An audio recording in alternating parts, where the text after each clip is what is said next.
Welcome to Comfort Zone, a podcast all about pushing your host, well, outside of their comfort zone. I'm Christopher Lawley, and each week I am joined by two incredible co-hosts. As always, I am joined by the Johnny-come-lately, Matt Birchler. Matt, how are you doing? I'm feeling attacked, but that's okay. You were 2 minutes late. Two whole minutes. I know. You're depriving the people. We have a hard out. You're depriving the people of 2 minutes of good podcasting. Well, who is responsible for the hard out? Oh, it's me too. I'm sorry. Yeah. Anyways, we're also joined by, on time as always, Niléane. Niléane, how are you? I'm fine, but also yes, the reason I don't have a hard out is because I don't have a real job. So yeah, neither do I. Yeah. Yeah, you and I are just kind of like, just whatever. Lying around. That's basically all we do is lie around. We don't really do anything.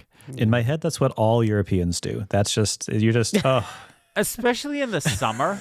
Like I just imagine no Europeans work. No idea. Like I don't know like how you guys get groceries or anything because I just assume you all don't work. Like maybe you just stockpile like up it's for 3 kind months. of true that nothing's open in the summer here. Like it's right now it's still June, so it's not quite the case yet. But starting from mid-July up until mid-August, so many things are closed. You go up to a restaurant you like just to want to take out something. It says on the door, "We are out of here until August 20th." So yeah. Meanwhile, you're lucky if you get 2 weeks paid vacation in America. Anyways, moving on. I got some tiny topics. Okay, so last week we talked monitor resolution. So I went around and played with my monitor resolution to kind of see if I could do what you guys were doing.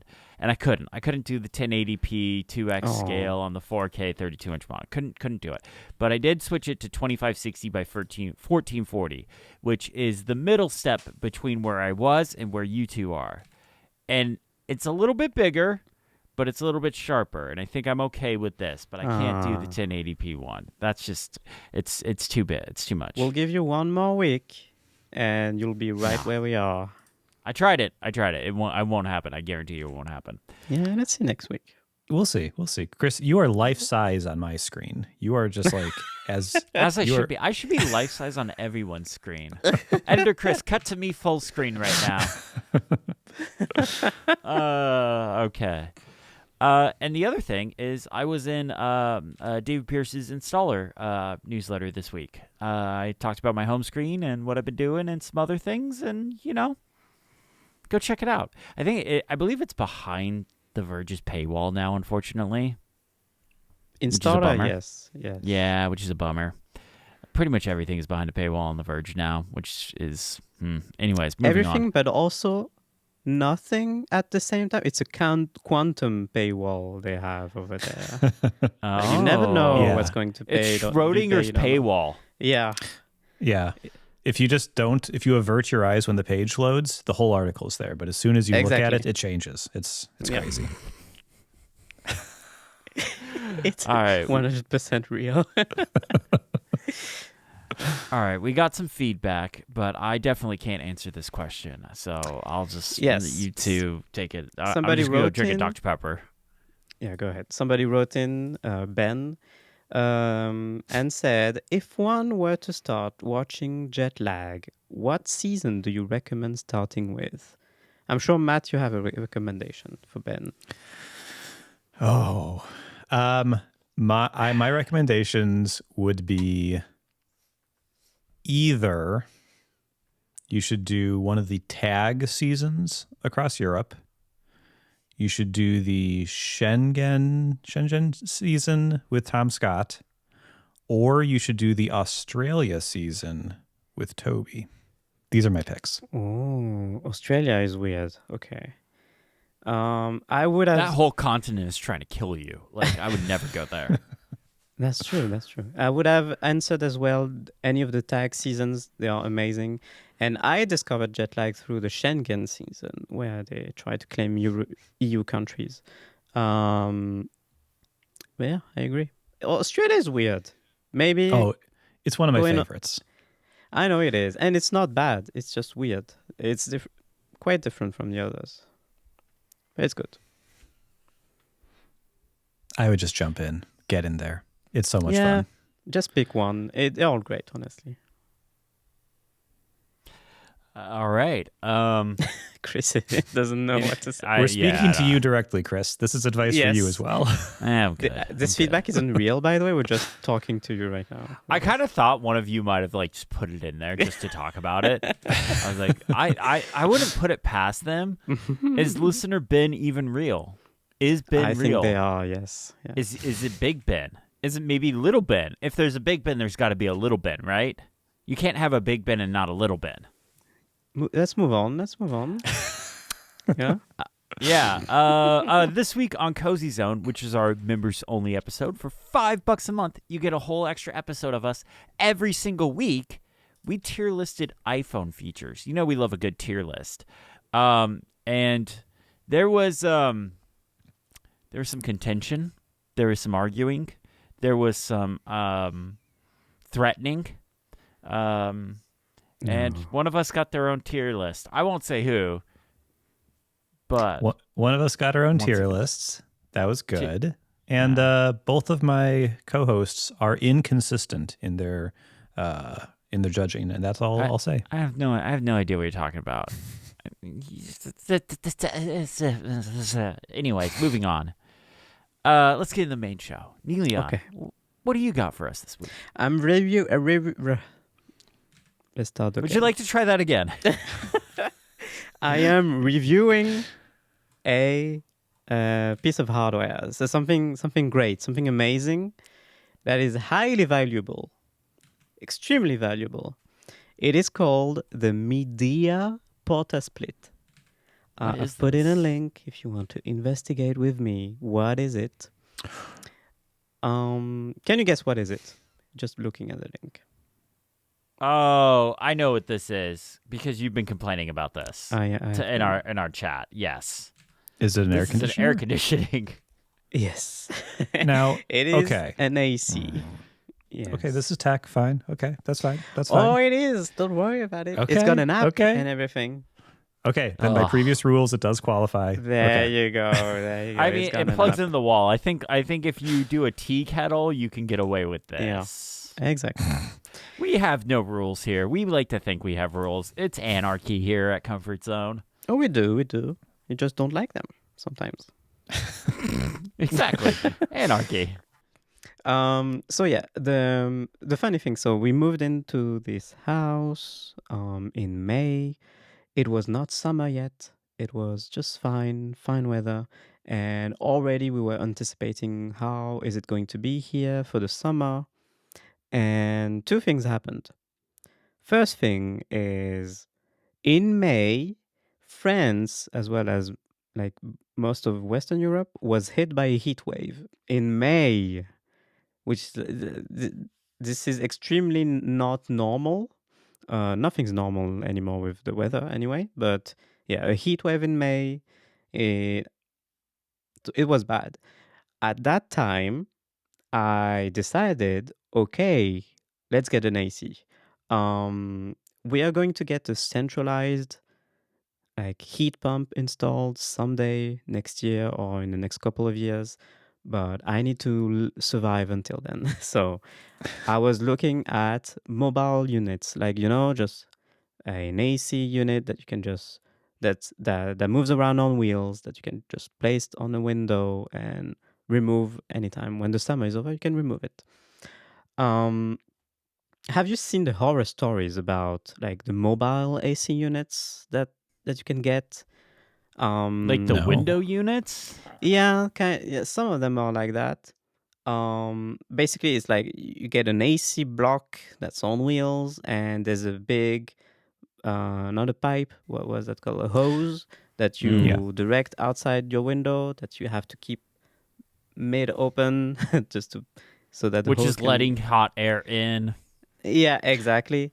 Those are almost universally terrible. Because yes, like you said, it's letting hot air in. Some of them have like isolating kits for windows so it's a zip kind of a zip tie kind of thing that you can wrap around your window and around the hose that's passing through the open window so that it doesn't let as much hot air in. Um, but yeah, those are always very bad in terms of like how much energy they use. And they're not super efficient. Like it will cool maybe a little bit, but if you are in the middle of a France heat wave that is 40 degrees Celsius, let me use tiny star to convert that. It's about That's 104. 104. Yes, Oh, Fahrenheit. that's not that hot. I know that because that's the high temperature today. And I was like, oh, 40 Celsius. Oh, That's nice. there you go. Not nice, but it's convenient. You know what? I can't believe it that I am the one in the summer here and have the coolest temperature. It's only going to be 89 here today. That's wild for this area. 104 is like normal summer around here. Like I that's know, like I that's know. like a cool day around here. But also, like, I've been seeing on Mastodon, like, Europeans. especially this debate because it's mostly between British people and American people. Because you guys always fight, even though you are almost the same. And we but win. We beat them every time. You are the same, yeah. 250, To me, you're the same. baby. Um, Sorry. Sorry. and yeah, this debate is like the Americans looking at British people suffering under the heat waves and being like, how come you don't have any AC anywhere in Europe? You guys are dumb. Just get AC. Just install AC everywhere. And the obvious answer is, well, this is not something that Europe has had to adapt to for the past many centuries and millennia, even. Look, as we all know, history started in July 4th, 1776. Oh, but you should be posting hard today. So, you know. so we all had the same opportunity to install ACs at the same time. History started 250 years ago. Everything before Anyway. that's just like the Silmarillion. It's hard to read. Nobody cares about it. Yes, that's right. Anyway, so, and it's the same in France. Like, we don't have and if nothing is adapted to this kind of climate. There used to be heat waves, but they were not as intense and not as long in time. Like, maybe they would last 2 days, and most people would just deal with it for 2 days. Now a heat wave is way more intense every time, and it lasts at least 2 weeks every time, sometimes more. Like the one we just had in June is the record high for France, like in all of time, all of history. I saw that. Congratulations.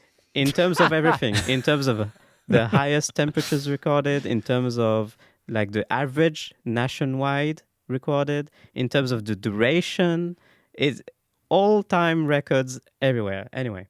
It's the hottest day so far. So far. hottest summer so far.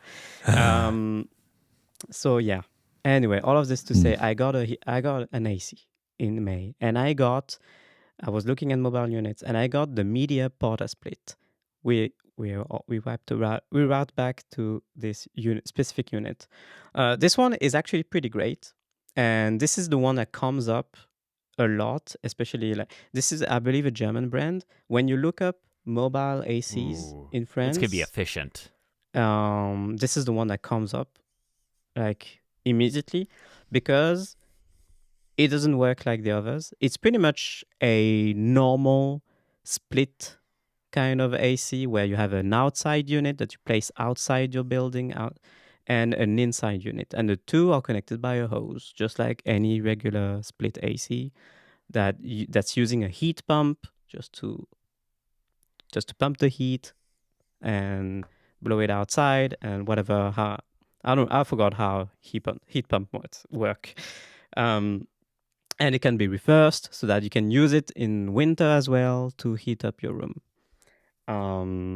Anyway, so this is very, like, compared to any others, this is very efficient. This is reputable. And it's kind of expensive because it's kind of a like high-end product. I got mine in May for exactly 1,000 euros. But actually 999 euros. got it delivered next day. So all was well. Got it for 1,000 euros. I thought that's a good investment. When we'll get something centralized installed in the house to cool the house, I'll just resell it, and it will be fine. Since the heat wave this month in June has started, the price of this thing has been insane to watch. We've kind of a bit with glee, like guilty glee that I'm feeling, because I got mine before. You got yours. I got mine. Yeah. It's working fine, and I got it for 1,000. Right now, the listings go up to 5,000. Oh my What? God. How much RAM is in this thing? Some I know. Some of them are 4,000, 5,000. Some used one. If you get some used one, people who like me who bought it earlier this year, for 1,000 or less, they are reselling it for 2,000 now on eBay or God. whatever.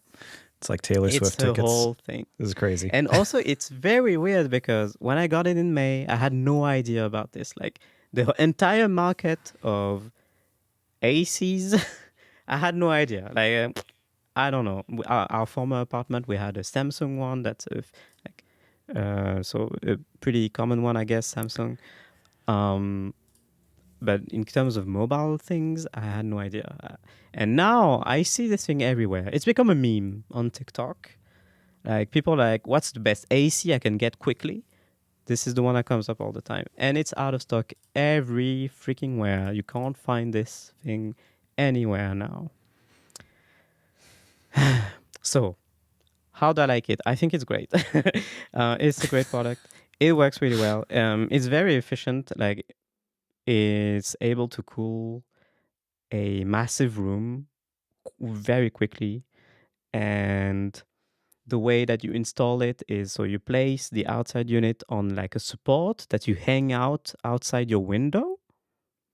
And so that's pretty big, but you can deal with that just fine. And the inside unit you can place just near the window as well. They are connected by a hose, so you will have to do the thing where you have to isolate your window, wrap something around your window to make sure hot air doesn't come in. But once again, it's fine. And the thing is very efficient, which compensates heavily compared to other mobile units. It's got an app, like I said. Do you think... how can I say this? I think it's fine. Uh-oh. She thinks it's bad. She thinks it's bad. No, I think Here it I comes. think- Here it comes. I think this app is fine. It's just it doesn't work with anything. So it doesn't work with HomeKit, not with like no Matter support or whatever. Like not even the Samsung stuff, not even Google stuff, nothing. Alexa, nothing. However, the app is just fine. It has so many features, and I just want to cry, shout a cry of help to all the like kind of home furniture hardware manufacturers. Please stop giving names to every feature. For example, I will list you the names. Like I opened the app for my AC right now. It looks like this, very basic, on-off button, and a bunch of features that you can tweak in a long list. Let me read the list to you. I can enable or disable eye echo. Sure. What? I Okay. go. Eye echo. Yeah. It's Amazon and Apple merged. Right. And it says it improves efficiency while maintaining your comfort. Okay. No, sure. Let me enable that, I guess. I will enable it. But then below that, there's a button that just says echo. So there's eye echo, but there's also echo. And echo is auto gear control to save energy. Will quit automatically after 8 hours. So I'm guessing this eco feature is not the same as the eye eco feature. Somehow they are separate, but also they kind of do the same thing. Okay. There's one toggle that says ion. So, like ion, the atom size particle. Oh, yeah. Yeah. So you click on that to see the description. And it says negative ion sterilization. I'm guessing I want that on as well. Okay, let me turn it on. I don't know. I like some ions. Yeah, sure. Will I breathe? Will I be breathing eons? How do you say that, by the way? Ion. Ion? Is it ION? ION. Yeah. Ion. Yeah, ion. Then there's one that says boost, and this one has no description. It's just a boost toggle. So I'm guessing it will boost the cold into my home, which it already let me is tell you what doing that is. Yeah. You're gonna need to watch all 10 Fast and Furious movies, because what that is it's your NOS tank. So when you open up that valve, and that's when you get that boost. You go extra fast on the straight line. Does my AC unit take off? Yeah, probably. Yeah, Is it on wheels? It might. It is on wheels. So it goes to the other room really fast. Yeah, you can drive it then. Yeah. It has a smart plate that you can put beneath the thing so that it locks in place, even though it's got wheels. So if you want to just keep it in one place and not have it move, you can use that. Okay, one other weird thing is a toggle that says gear. And it just says adjusting power to save energy. Okay, I'm starting to think this is a car. So you've got NOS, you've got gears. Yeah, I know. And there's a toggle that says gas tank. Yeah, no, sorry. Doesn't actually. You can turn off and on the LED display on the front panel. No, so that's good if you don't want that to emit light at night. There's a silent mode. That makes sense. There's a smart sleep mode. So that so there's a silent mode that you want to put a toggle on at night so that you can sleep without the light, and so that it becomes a bit more silent. It turns the fan down inside. But there's also a smart sleep one, and the smart sleep, it says it dynamically adjusts the temperature while you're sleeping. Okay. So that actually makes sense. So that is probably, you set it at 68 degrees Fahrenheit. I don't know what that is Celsius. Anyway, 68 degrees Fahrenheit, and it adjusts so that it keeps the room at 68 degrees Fahrenheit. But it does that by default. No, then I don't know. I tried. You just put in temperature and it tries to keep that temperature stable. There's a bunch more. Most of them make sense though. The app is pretty cool. I think it's fine. It has a small widget with like a power on and off switch on the widget. So it's an interactive widget. You just tap the widget to turn it on and off. And that's very useful because since it is not compatible with HomeKit or anything else, I can have the iPhone's widget from that app on my Mac in the notification center.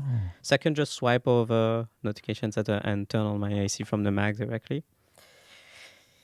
And that's it. I think this thing that I've got in this room, this AC, is the most expensive thing I own right now besides the house. So I'm almost thinking maybe I should try to bear the heat and sell the thing to make a bunch of buck right now. But also I'm not doing that because I don't want to bear the heat. Yeah. You're sitting on gold over there. Yeah. Oh, man.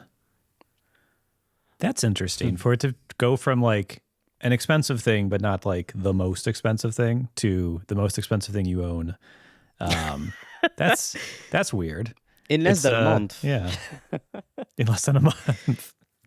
That's like all the people that have the Mac Studios with 512 gigs of RAM. Like that, those things are selling on eBay. Those things are selling for so much on eBay. Like it is wild. Like over $10,000. Oh my God. Maybe my AC does have 512 gigs of RAM or something. Yeah.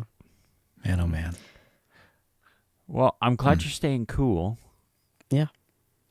Because heat sucks. It really does suck. Yeah, I can't. I would rather be cold than hot. Yeah, same. Also, it's Macron's fault, so I should mention that. I figured. I figured. Yep. I figured. Yeah. All right. A few years ago, sorry, a few years ago during a similar heat wave, he said regarding the climate change, he said nobody could have predicted that it would have come so far.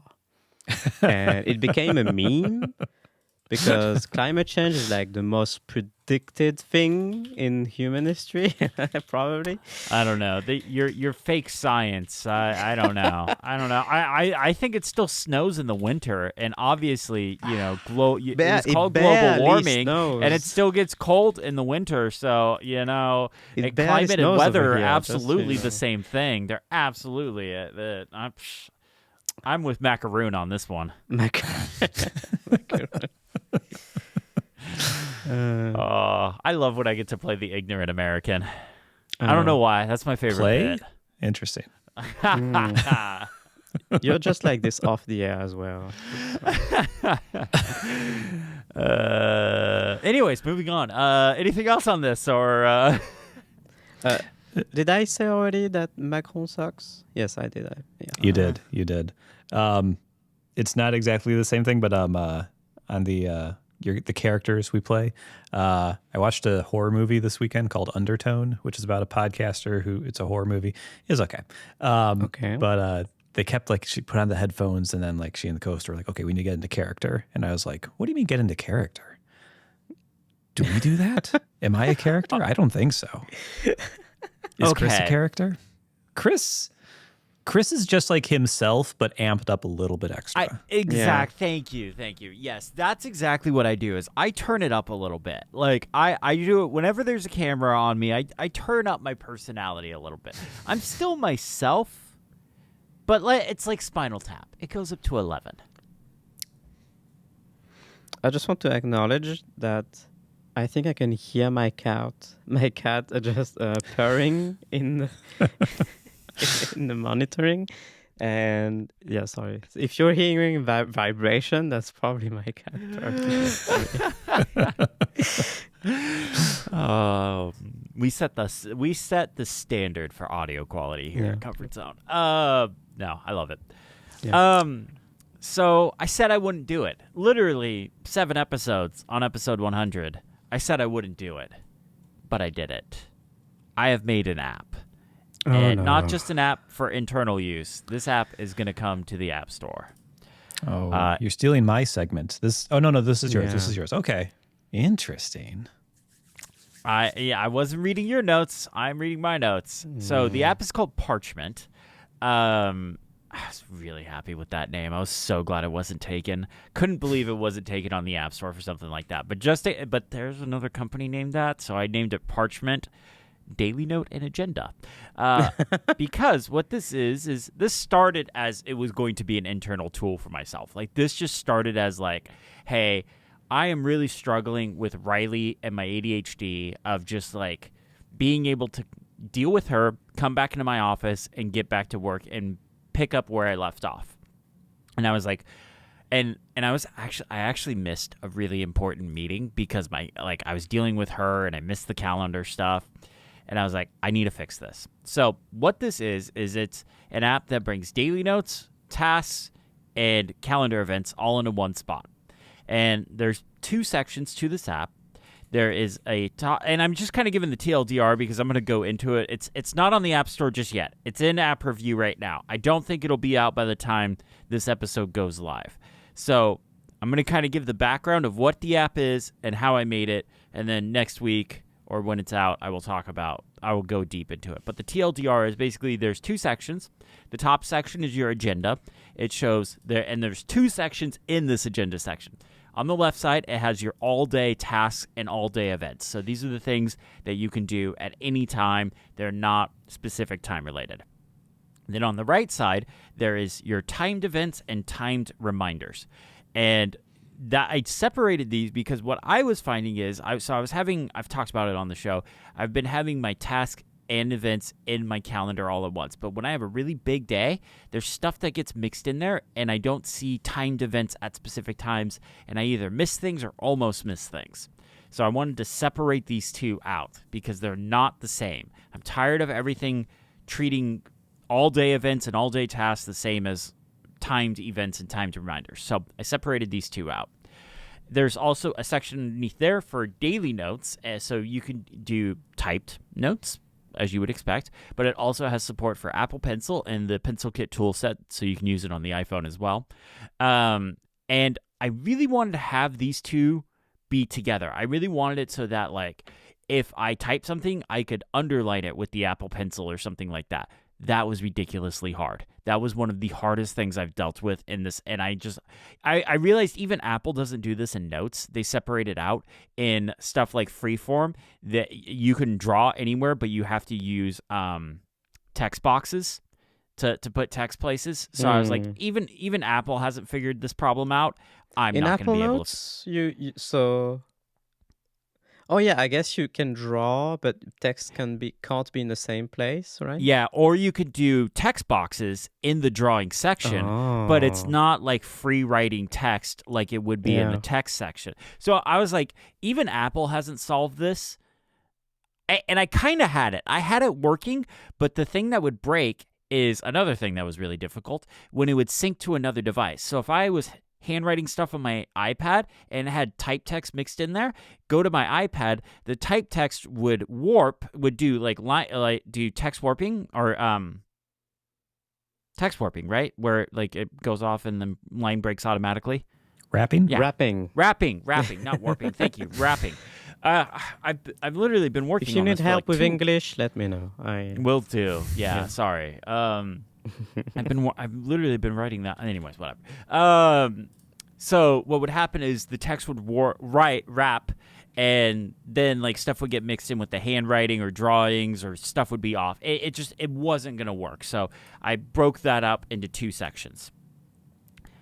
I love this app, guys. I know I made it, but this app has been killer for me.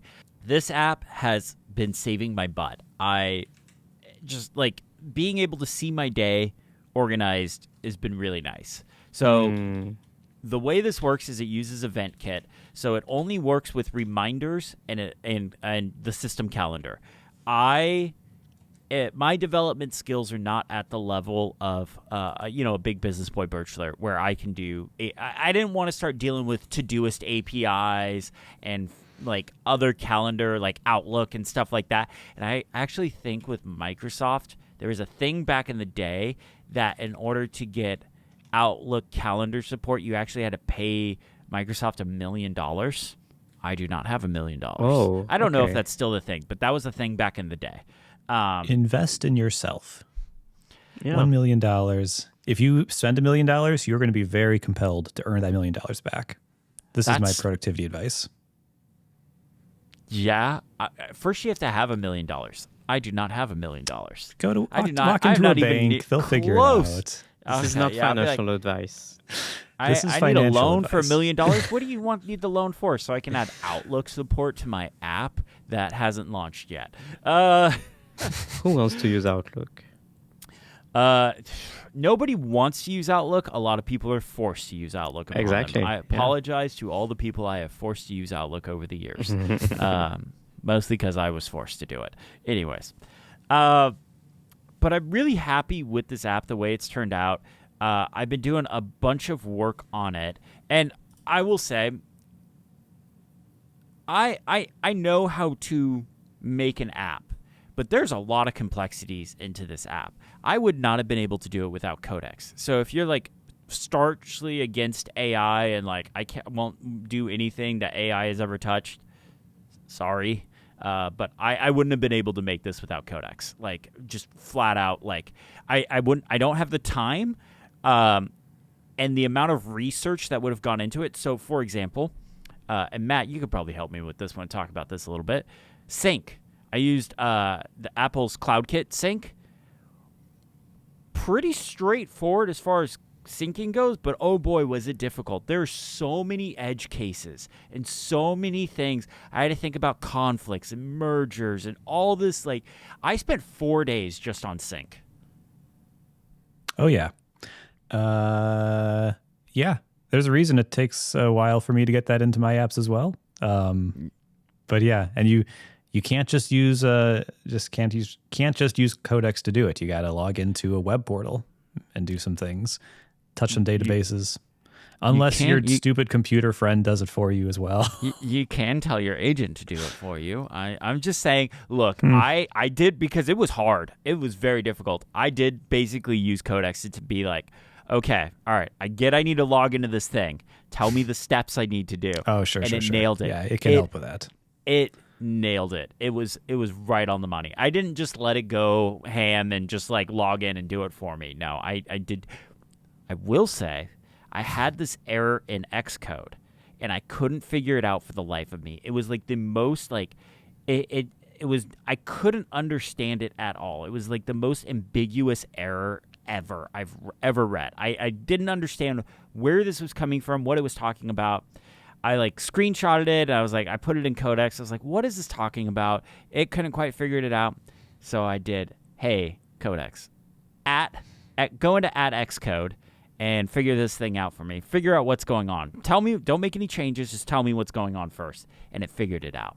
It nailed it. I don't even remember what it was now. It was like right when I first started. So, but yeah, sync was hard. You can't just do import CloudKit and call it a day. You gotta. That was ridiculously hard. But I have learned so much. This has really pushed me outside of my comfort zone. He said the thing. I said the thing. Wow. But I've learned so much. I've done a bunch of research. But Codex has helped me like building features. And you know what's really good with AI? Debugging. Like if you have like this really obscure bug that's hard to reproduce, that's hard to nail down, just tell it like, hey, I'm experiencing X. Figure this out. And it does a really good job at it. The other thing that I really struggled with was design. And I want to say a special thank you to Niléane. You helped me a lot the other day.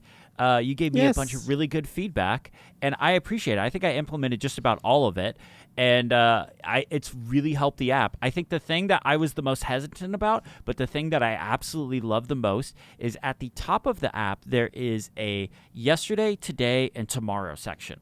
And you can jump between the two. And I was like, I don't know if I need this. I have a date picker already in here. Yeah. But you know what? It's been now that I've been using it, it's really nice to go back and view yesterday and see like, hey, did I leave something for myself over here? Or it's really nice to go into tomorrow and like make a little note for yourself for tomorrow. And just be like, hey, when I sit down at my computer, I now have that note. Because when you open the app, it's always going to open to the current date. So if I make a note for myself tomorrow, I come down and sit at my computer, open the app, it's going to be right there in my face in the today section because we're on tomorrow now. And it was a really nice touch. Thank you so much. Yeah, you're welcome. I totally had all of that in mind. And it's not because I had suggested to move all the controls that were at the top and there was an empty space there and thought, what could be there? And came up with this just off the top of my head without thinking too much about it. You know what? It works really well, though. It works really well. But it's felt really good to push myself again. This is kind of the main point that I wanted to make. It's felt really good to learn something. I feel like I've been stuck the last few years. Like I know how to make videos. I know the iPad. I know the iPhone. I know the Mac. Like I could talk about these stuff. Like I don't feel like I've really been pushing myself to learn something new in a while. And this definitely has pushed myself. And I haven't made a video actually since WWDC. Because I've had some family stuff going on and I haven't spent a lot of time at home, but I've had a lot of downtime, and just being able to kill time on my laptop working on this has been really, really nice. So it's been about 2 weeks, maybe 3 weeks, maybe a little over 2 weeks since I started working on this. And I've already got I'm very close to a shipping 1.0. I've submitted it for App Store review. I actually had a poll. I submitted it last night, but I had to pull that one because I found a bug this morning. So I pulled that, fixed the bug, submitted it again. So we'll see how long this takes. But my hope is that by the next episode, it's out. That's my hope. But yeah, this has been really killer. I know you guys have like looked at it very briefly. Do you have any thoughts on it? I think it's a good idea that should exist more, like the idea of being able to combine those three things: the reminders, the calendar, and being able to annotate stuff. And yeah, it's good that you found a way to make that work. The reason why I've not been like super interested or using it is because I don't find a use for that at all. And that's But totally it's good. okay. Yeah. And that's I'm not expecting you guys to like this. Oh, this is my new daily productivity. Like I know you, especially Niléane, you're not going to use this. Like, No. I mean, maybe it might replace stickies one day, maybe, but I doubt it. I did add a yellow and orange theme just for you, just to see if I could tempt you. Whoa, I did not even see that. Oh yeah, there's did? yellow and orange themes. There's yellow and orange icons. You can make the widget match the theme of the app, or you can just change the widget so that it's the system colors. I didn't want to mess with people's home screens. The widget is one of my favorite things because it's just the agenda view, so you can have your full task and calendar right there in just the agenda view right there on your home The screen. orange theme should be the default. What are you doing? I know productivity apps a little too well. You have to have the blue theme to be the default. It's what people expect. No. I know. You know what? I don't even think the blue theme's the best. I use the dark green theme, which was added just for myself. Dark green. I know. I love the dark He green. loves Let me his check it dark out. green. Let me see if I approve.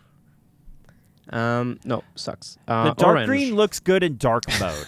Orange You got to use the is the dark way green in to dark go. mode.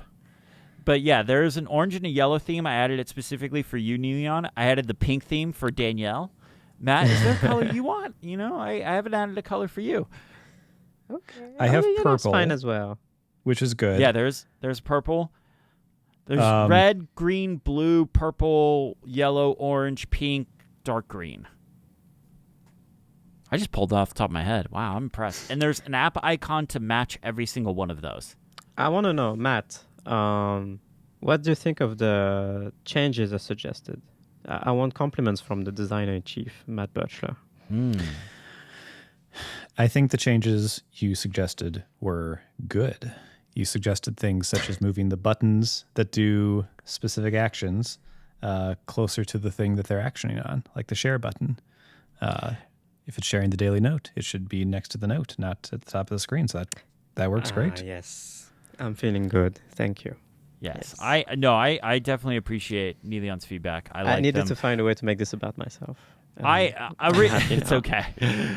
Originally, basically at the top, I had this idea of that like there would be a menu bar in the app, and that was it. It didn't work, but I appreciate Niléane's feedback because it does work. One of my favorite features of this app is it has natural language input for adding events and tasks. And so basically I added natural language input for reminders before Apple did it because you can say they have it, but they don't. Because not only can you add the name of the event, you can say when it is, the time, you can switch the list, you can tell it to repeat itself, you can tell it the priority, you can tell it location as well. And what's nice is, so I was trying to get the natural language to determine like, hey, is this an event or a task, and automatically figure it out, but it didn't work. So I broke it up into two tabs. There's an event tab and a task tab. But if you just start typing and you're in the event tab, you can type task and it switches over to task automatically. If you're in the task tab and you want it to be an event, you can just type event and it switches over to the event tab. You don't have to tap anything. And then there is a details section if you want to manually change some stuff. And there's a few things like notes and URLs and stuff like that I wasn't able to add via natural language input that you can manually add in there. In fact, I just found a bug that it doesn't really scroll very well, so I got to fix that. Okay. How did you do the natural language parsing, out of curiosity? Codex. I literally told Codex, I was like, hey, this is how I want it to function. these are all the functions I want it to do. And I set it to just goal mode and just let it run for like 20 minutes, and it figured it all out, and it just knocked it out of the park because I'm not smart enough to figure that bit out. But hey, I will say I have reviewed all the code that is in this app. I have personally reviewed it. Okay. I was just curious. And if you want early access to it, it's available on my Patreon for Patreon members. That's a Patreon perk.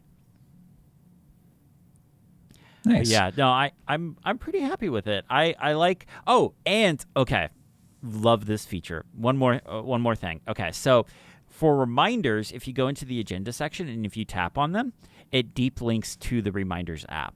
On the Mac, super easy. On the iPhone, and I'm kind of worried this might get me rejected, there isn't any documentation for this. So this was another thing that I sent Codex to goal mode for and just let it run, and it figured it out for me. Like, this would have taken me weeks of trial and error trying to figure this out because it is obscure. That app is never coming out. I might have to pull that feature for iOS. I'm kind of worried because it's such a good feature. It's if Apple rejects it, I'm going to email PR. I will email PR. Here's what I'll say. This is your first app submitted to the App Store. Is that right? Yeah. If this gets through on any of your first 3 submissions, good for you. Okay. You are All not. right. You are. I mean, maybe you've done it absolutely perfectly, and I'm just an absolute moron. It takes me, especially when my first app came out, I submitted like 5 builds before they're like, did you think about this? Did you think about that? Where's the link to this?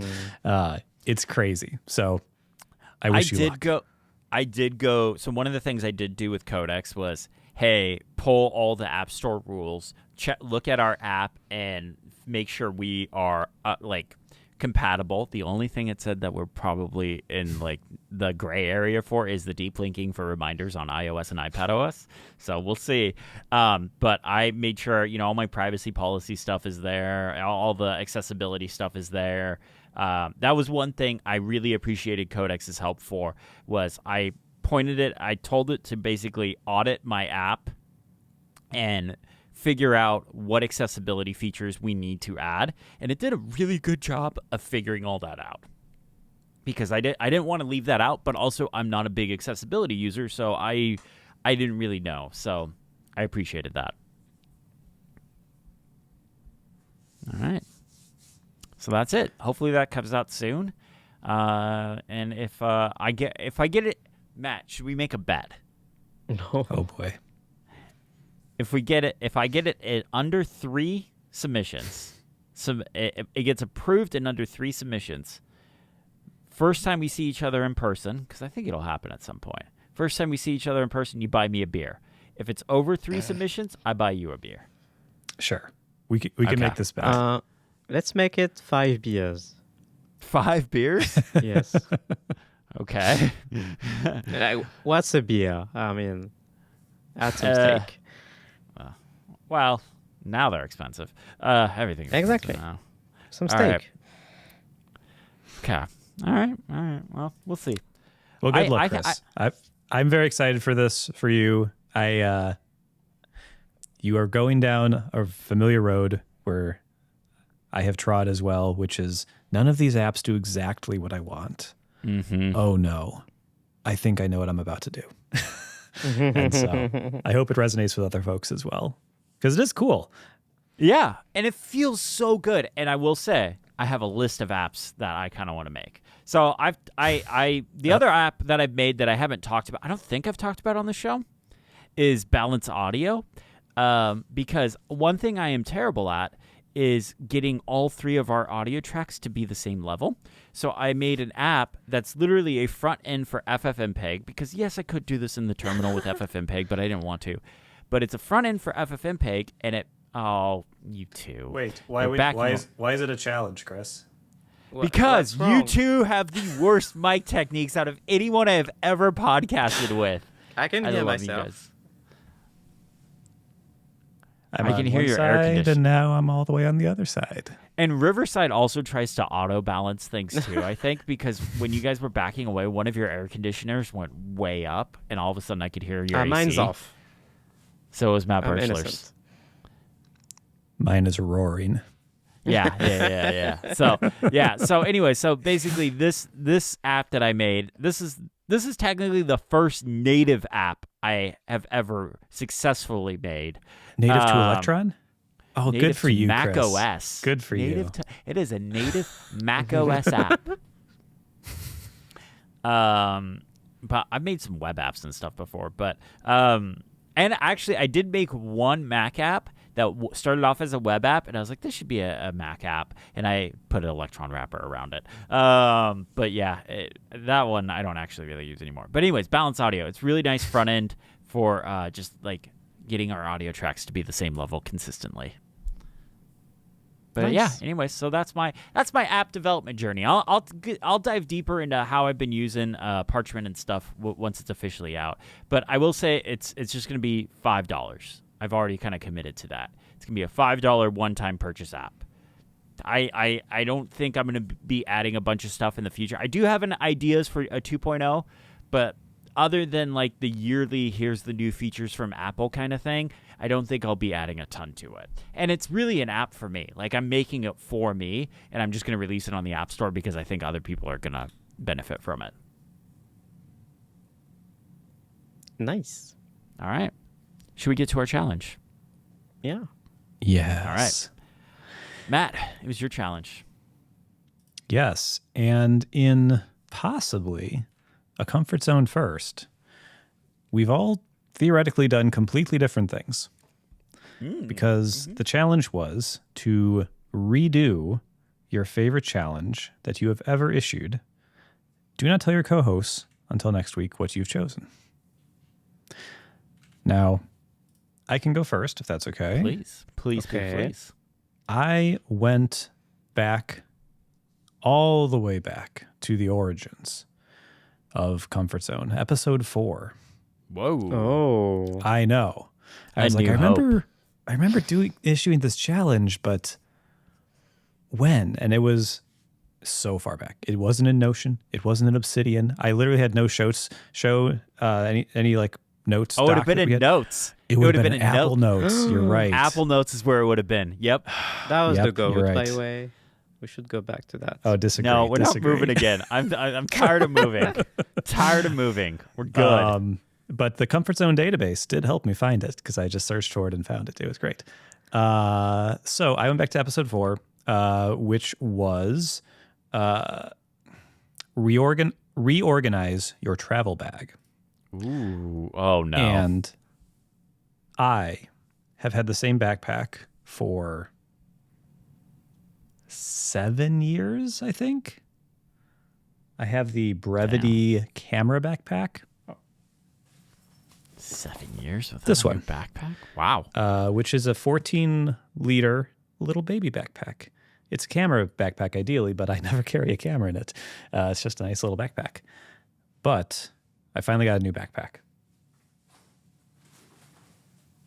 And this one's for Niléane. Mm-hmm. This is the I don't even know what this brand is. It's the one the jet laggers wear.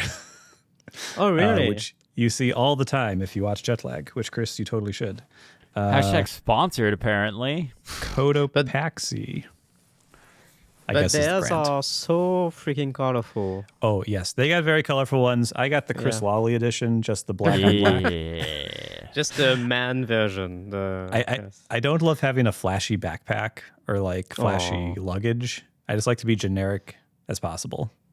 I mean, I do the same thing. Like when I bought my backpack, I bought the black one because I don't want to stand out as having a camera backpack. Yeah. Or maybe you're just a man and you're afraid of colors. Would you like to look at my app and see how many colors? There is no pure Orange black, is by not the way. the default for some reason. I don't get it. Because productivity apps have to be blue. Who says that? Except the you. people. Men. Men. Men say that. Yeah, true. Hey, So at least I didn't anyway. make dark mode the default. Ugh. Anyway, I got a new backpack. And the reason I did this is I was going on a one-day business trip, flying to Atlanta one day, coming back the next day. And I was like, I have an opportunity to do what I've always dreamed of doing, which is not take a suitcase on a trip. So good. So And good. I did it. But I didn't have room in the smaller backpack. So the Brevity one is 14 liters. This one is kind of the smaller one that they offer, but it's 28 liters. So lots more space compared to what I'm used to. And it's got little compartments in there. So it's easy to kind of put your clothes in one area, your electronic stuff, your electronic Ziploc bag, let's be honest, in another area. Your T-shirts you're using to carry Nivision Pros, that can go in there. Super simple, all works great. And I came back a changed man. I don't know how I'm ever going to use a suitcase again.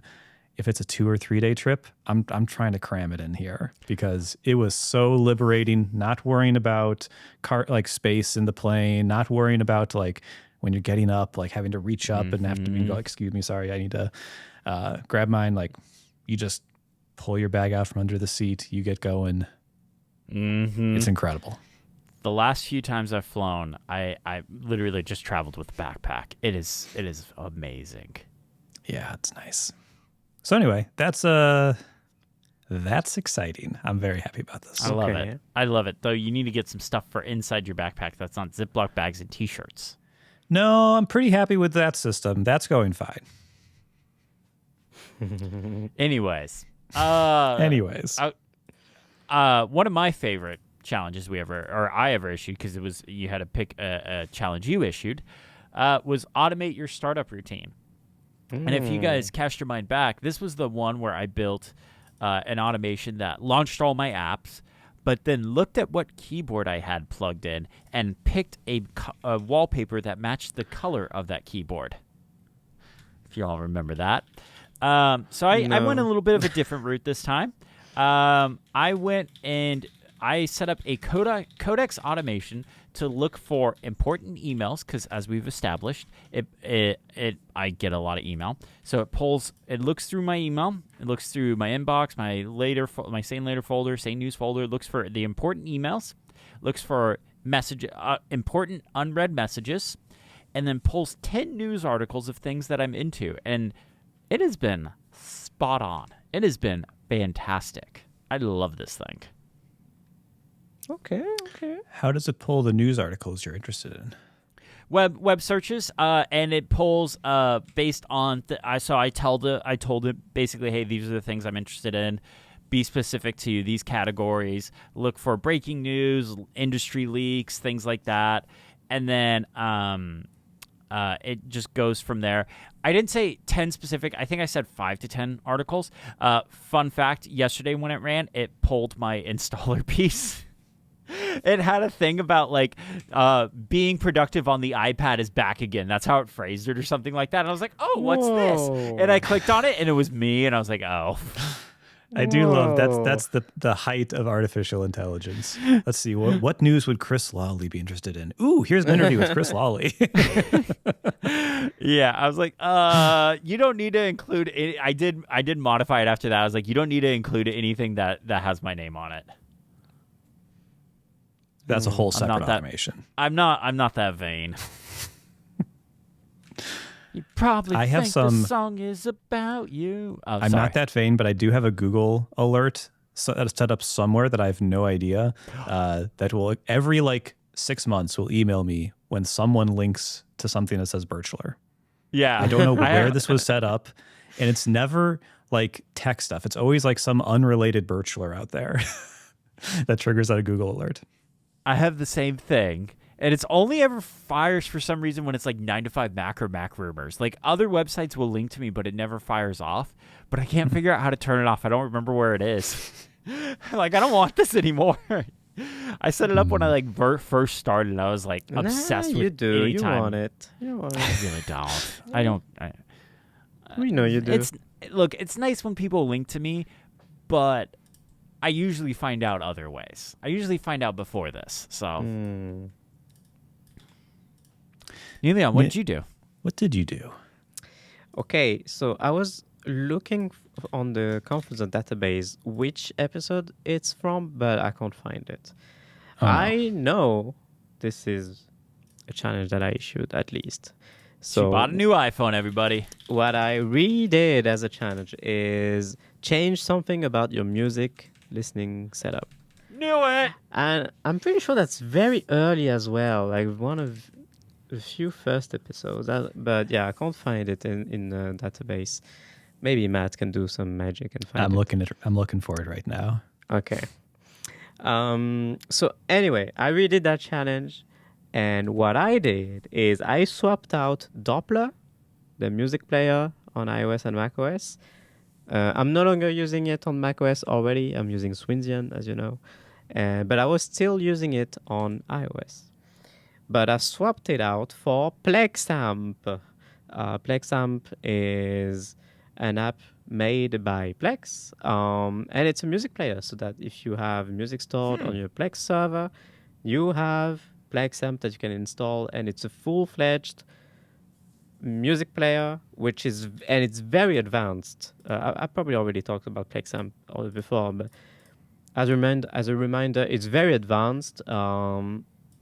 So many audiophile features that most people probably don't even need to hear about. But for example, all of that bit perfect playback nonsense. If you want it, you can have it with Plexamp. One very funny thing about Plexamp is that it will it lets you show, like, it display a visualizer for your music, just like in the old days of Windows Media Player, or Nice. what was it, Winamp. Let me show you maybe what that looks like on camera.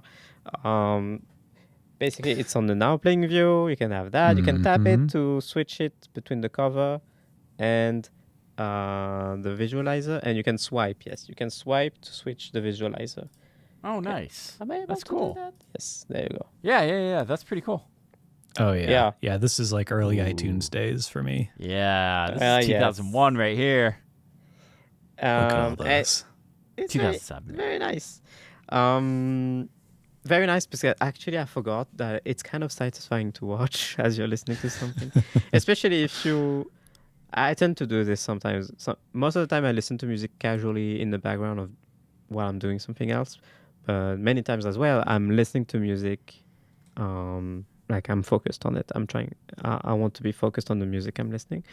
And actually having a dumb visualizer like this on your screen is pretty cool, to be able to focus on your music. And it's very hypnotizing, because it's like kind of like you're seeing the music move, which is the whole point, I guess, of a visualizer. Anyway, so Plexamp is pretty great. One funny thing is I stumbled while researching some things about it when I was setting it up. I was searching on Reddit, and I found a Reddit thread where somebody posted on the Plex subreddit, I believe, that the Plexamp team no longer exists. There's only just one guy, a single guy, still working on Plexamp. And I believe he's a guy who used to work for Plex, but then he was either let go or he left, I don't know. But now he's still working on Plexamp with Plex's grace. Like, Plex allows him to keep working on Plexamp even though he's no longer working at the company, and he still wants to work on it because he loves the app, and it's like his passion project now, even though it still bears the name of a company, and that's not his. It's kind of weird, this arrangement that they have, but I guess it's working because, on this subreddit post, people were like, yeah, it's been like this for a while. Apparently, this was not news to some people. It's been like this for a while. Anyway, yeah, Plexamp is still pretty great. You should check it out. The UI is kind of dated, I think. Well, there's only one guy's working on it. It has, yes, but it has its own style, and it's not that bad. It's all right. I like it. And also, since it just syncs with my Plex server at home, this saves me the hassle of having to sync over the files, like locally on the iPhone, which was what I had to do with Doppler. There you go. Okay. All right. I like this. That's pretty cool. It's pretty cool. You You didn't have to buy a new iPhone for it. You did not. Exactly. It was episode 25, by the way. You issued this challenge, which was there you to stop using Apple Music. Oh, so that's how I phrased it. All right, there you go. I stopped using Apple Music again. Ooh, that was a rough week. Oh, Nah, you're fine. All You're right. fine. Speaking Well- of rough weeks, oh no. it's my time to issue a new challenge. All right. Oh. I found a new app, boys. It's a Mac app, and it's amazing. Oh. And you will Oh, have to no. use it for a whole week. No. Yes. It's called Snick. So What? SNICK, Snick. Yeah. Okay. What this app does is it makes sound Oh as no. you scroll. Oh Jesus! It's Christ. clack for your scroll wheel. Oh my God, It's clack for your scroll no. wheel, and it's awesome. You should check on the website. You can actually try it No. out. If you go on the website, there's a toggle, and you Yeah. can Oh, there's a live demo on the why? web. It's pretty cool. Why? There's a bunch of sounds you Oh. can choose from. You can tweak the sounds. If you're using a trackpad, it will actually trigger the Taptic engine below the trackpad, so you can feel it as well. It's $7. I have to pay money to Yeah. torture myself. You kind of do, yes, because it is the point of the show. I think you will end up loving it. No, I won't. I kind tell of you love right it. now. I kind of love it. It's the perfect companion to Clack and everything else. Oh. It's a companion to every app, actually. It makes Because- every app better. Every single app. It No, makes it this is better. gonna ruin Parchment. Every single app that scrolls. Yes. You're gonna ruin Parchment. So this is a challenge for 1 week until next time. Trackpad haptics? Yes. Who wants trackpad haptics while you scroll? Well, you in 1 week, you will have been convinced. Yes. I'm buying it right now. Me too. I should buy it. There you go. You haven't even bought You it haven't yet? even bought No, it yet? I'm waiting for the challenge just like you guys. Stumbled Yeah, upon okay, it. I was that like, makes okay, sense. I'll wait. That makes I will sense. for the challenge. This will be fun. What? So you don't even know this could be like malware. This could be like hijacking. Nah, it's All of fine. our Look source at this code. website.